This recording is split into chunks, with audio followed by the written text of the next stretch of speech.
Hey guys! In tonight's episode of Better Than Roswell, we're traveling to the remote Ural Mountains of Russia to uncover one of the most chilling and unexplained mysteries of the 20th century, the Dyatlov Pass Incident. It was the winter of 1959, a time when the Soviet Union stretched across frozen landscapes and untamed wilderness. In the northern reaches of the Ural Mountains, a group of 9 experienced hikers embarked on what seemed like a challenging but ordinary expedition. They were young, ambitious, and full of energy, ready to conquer the harsh, snow-covered peaks. What none of them could foresee, however, was that this journey would end in tragedy and mystery, leaving questions that remain unanswered more than 6 decades later. The Ural Mountains are unforgiving. In winter, temperatures can drop far below freezing, the wind slicing through layers of clothing like knives. Snow blankets the landscape, hiding treacherous cliffs and icy ravines. For the Dyatlov group, this environment was both a test of skill and endurance, a final challenge that would reveal the limits of human survival in nature's most extreme conditions. The story begins with Igor Dyatlov, a 23-year-old engineering student and the leader of the expedition. Dyatlov was determined to push the group to their limits, planning a route that would take them across difficult terrain in sub-zero temperatures. Each member of the team brought unique skills, from skiing and mountaineering to photography and navigation. Together, they were considered highly capable, ready to face the trials of the wild. Yet in the icy silence of the Urals, something unimaginable awaited them. As the hikers trekked deeper into the mountains, the world seemed to shrink around them. Towering pine trees disappeared into endless white, the wind howling across frozen ridges. By all appearances, it was a routine expedition, yet subtle signs of danger may have been all around, hidden beneath layers of snow and ice. The mountains were quiet, almost too quiet, and the sense of isolation weighed heavily on the travelers. No one knows exactly what happened in the hours and days that followed, but the scene left behind would puzzle investigators and historians alike. When search parties eventually arrived, they discovered a campsite torn apart, hikers missing, and evidence that defied easy explanation.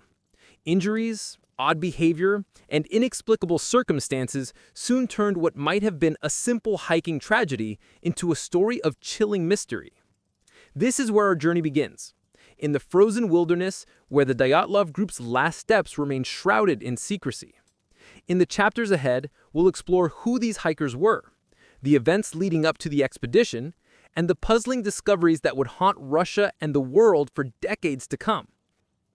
Before the tragedy of Dyatlov Pass, there were 9 young adventurers, each with their own dreams, ambitions, and stories. There were students and graduates from the Ural Polytechnic Institute in Sverdlovsk, united by a shared love for the mountains and the thrill of exploration. To understand what happened in those frozen wildernesses, it's essential to know who they were. Not just names on a list, but vibrant individuals whose lives were abruptly cut short. Igor Dyatlov, the expedition leader, was just 23 years old, a meticulous, intelligent, and ambitious young man. Igor had a reputation for being both demanding and supportive. He meticulously planned each detail of the expedition: route, supplies, and schedules. He carried the weight of responsibility for the group's safety, and his leadership qualities earned him the respect of his fellow hikers. Yet Igor also had a daring streak, a desire to push limits and challenge the harsh Ural wilderness in ways others might have hesitated to attempt. Some historians suggest that his insistence on pushing forward, even in challenging conditions, played a role in the group's fate.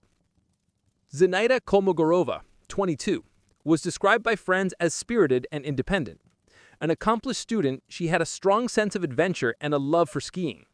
Zinaida's cheerful demeanor and determination helped lift the group's morale during difficult stretches. Her presence added both energy and a sense of balance to the team, making her contributions far beyond physical skill. She was the heart of the group's social cohesion. Ludmila Dubinina, 21, was thoughtful and intelligent, known for her calm and analytical nature. She excelled in both academics and outdoor skills, often acting as the group's problem solver during challenging moments. Her meticulous attention to detail made her invaluable, especially when planning routes, checking supplies, or navigating treacherous terrain. Her personality suggested a person who could remain composed even when circumstances became perilous, a quality that makes the eventual events even more chilling. Alexander Kolovatov, 24, and Rustam Solobodin, 23, were both skilled hikers with strong endurance and a deep love for adventure. Alexander, athletic and daring, often volunteered for the toughest climbs, while Rustam was known for his quiet confidence, capable of maintaining focus under extreme stress. Both men were integral to the expedition's physical success, ensuring that the team could traverse the harsh Ural Mountains efficiently. Yet in the icy silence of the Urals, something unimaginable awaited them. Also essential were Nikolai Fiber-Brignole, 23, and Yuri Doroshenko, 21. Nikolai, with his engineering background, brought technical skill and precision to the group, while Yuri's strong sense of observation made him particularly useful in tracking paths and assessing snow and weather conditions. Their combined skills exemplified the careful planning behind the expedition and underscored that this was no ordinary hike. It was a serious and challenging endeavor, meticulously prepared. And finally, Semyon Zolotaryov, 38. The oldest member of the group was an experienced hiker who acted almost as a mentor. His age and experience provided a stabilizing presence, someone the younger hikers could rely on for guidance. And Igor's close friend, Yuri Krivonishenko, 22, completed the team, contributing both camaraderie and athletic skill. Together, these 9 individuals formed a remarkable team. Their collective skill set, personalities, and determination created the impression that nothing could deter them. They were young, but highly capable, optimistic, but cautious, ambitious, yet respectful of the mountain's dangers. Yet despite their abilities, something unimaginable awaited them in the icy expanses of the northern Urals. A force, event, or circumstance that would defy explanation and leave the world questioning how such a tragedy could occur. Even their preparation hinted at both the seriousness of the journey and their collective confidence.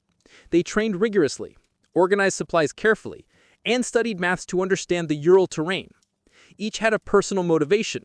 Some sought adventure, others the thrill of conquering untouched peaks, and a few, like Igor, yearned to prove themselves against nature's ultimate challenge.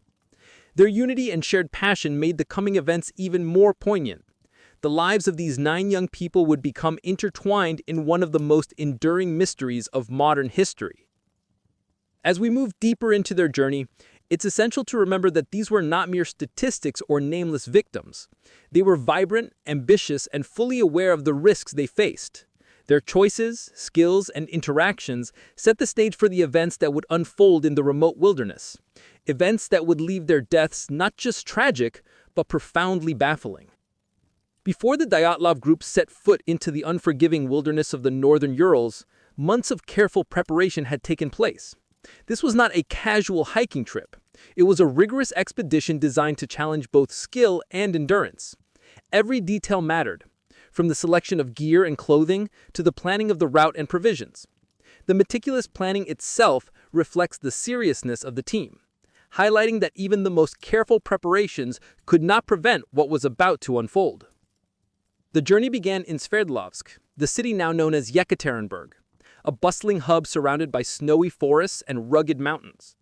Each hiker arrived with carefully chosen equipment: thick, multi-layered clothing to combat the severe cold, sturdy boots to grip icy trails, skis, poles, and ropes for navigating steep inclines. Even the food they carried was selected to provide maximum energy for the arduous trek in sub-zero temperatures. But the preparation went beyond mere equipment. The team had studied maps extensively, plotting a route through the north slope of Kholat Syakhl, a mountain whose very name in the local Mansi language means dead mountain. This name alone carried a subtle warning, though the hikers were likely unaware of its ominous implications. Their route was ambitious, designed to cover treacherous terrain while also allowing time to survey the mountains, photograph the landscape, and test their endurance. Training exercises prior to departure included long-distance skiing, climbing practice, and survival drills. The group practiced emergency procedures for sudden storms or avalanches, confident that their preparation would keep them safe. Even so, the harsh reality of the Ural Mountains was difficult to simulate. Temperatures could plunge well below minus 30 degrees Celsius, and winds could whip across ridges with blinding force. The snow itself posed dangers, hidden crevasses, icy ravines, and unstable slopes that could give way without warning. For the Dyatlov group, this environment was both a test of skill and endurance, a final challenge that would reveal the limits of human survival in nature's most extreme conditions. By January 25, 1959, the team set out from their base camp. Spirits were high. There were jokes, laughter, and friendly competition as each hiker tested their equipment and compared skiing techniques. Photographs from this stage show a group brimming with confidence, unaware of the danger looming ahead. The first days of travel were uneventful, but physically demanding. They traversed frozen forests, crossed shallow rivers hardened by ice, and climbed gradually into the high, snowy plateaus. Their path brought them through a landscape that was both breathtaking and merciless. Towering pine trees blanketed in frost, icy streams glittering under the weak winter sun, and distant peaks shrouded.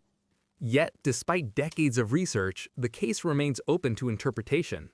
Each new theory, whether grounded in science, folklore, or speculation, adds a layer to the narrative while leaving the core question unresolved. What truly happened that night? The mixture of verifiable evidence, inexplicable injuries, and seemingly irrational behavior ensures that the Dyatlov Pass incident retained its place among the world's most enduring mysteries. Perhaps the most haunting aspect is the human element. These were 9 young people, full of potential, courage, and ambition, who faced one of nature's most remote and unforgiving environments. Their story is a reminder of the fragility of life, the unpredictability of the natural world, and the enduring fascination of the unknown.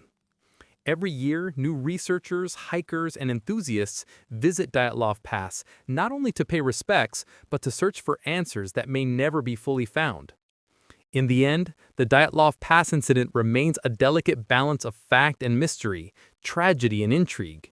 It is a story that refuses to be neatly explained, a tale where history, science, and the human imagination intersect in the icy silence of the Urals. As we look back over the decades, we are left with a profound sense of wonder, respect, and unease.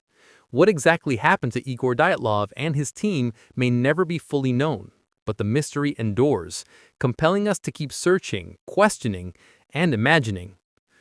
Tonight, as we leave the frozen slopes of Holatsiak, the story of the Dyatlov Pass hikers reminds us that some mysteries are not meant to be solved completely. They are meant to challenge our understanding, stir our curiosity, and linger in our minds long after the snow has settled and the winds have calmed.